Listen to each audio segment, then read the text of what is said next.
On the 28th of September, the hashtag Rooswijk 7040 project finished. And it has been a challenging project, at least to say. It was massively difficult because of the depth, 26 meters.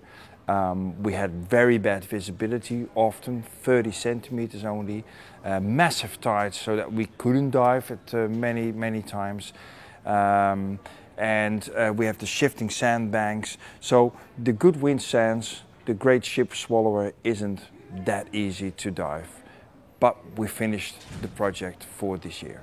The project started with some technical difficulties with our diving ship. And this delayed our work on the site.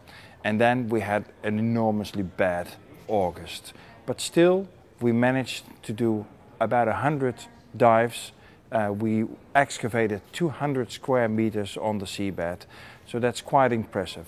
We have more than 2,000 find numbers, of sometimes multiple finds, and 40 of the beautiful finds that we have from the Rooswijk project are now on Sketchfab.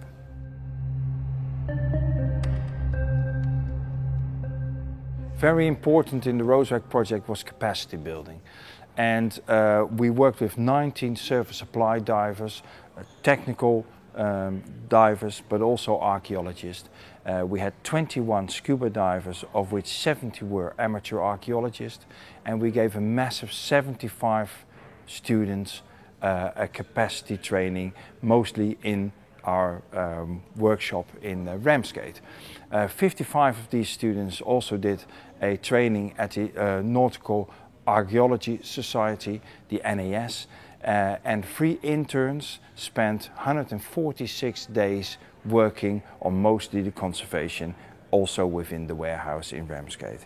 So an enormous amount of people have worked on the project, and we've also been able to give them training in underwater archaeology. The story of the Rooswijk has been told in the Netherlands in numerous newspapers, magazines, radio programs, TV programs, and also in the UK. But not only that, the story has been told in France as well, and even in Bangladesh a newspaper article was written about the site. And then if we look at the site itself, the Rooswijk, a ship from the Netherlands sailing to the other side of the world, a ship from the VOC, a company which was international, it's not so strange that more people want to talk about the site. It is a global history, it's part of a global history. All the finds will go to Portsmouth for conservation, and they will stay there for at least 1 year. That 1 year will be used by the receiver of wreck to find out who the owner of the finds is. And of course we know that the VOC is the owner, but this is standard procedure. After that procedure, the finds can come back to the Netherlands and they will be deposited at the Maritime Depot in the Netherlands. When this has happened, museums can ask for permission to borrow the finds for maybe some great exhibitions. And of course we will help them by creating the story of the Rooswijk. However, don't be surprised if some finds have to stay longer in the UK. And this is because conservation sometimes takes a long time. Imagine the pistols we have found that have to be conserved. They're iron, they're wood, so they're complex for conservation.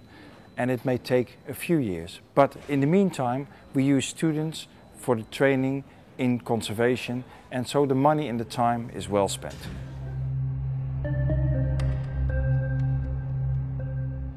The Rooswijk 7040 project was initially planned for 90 days in this year.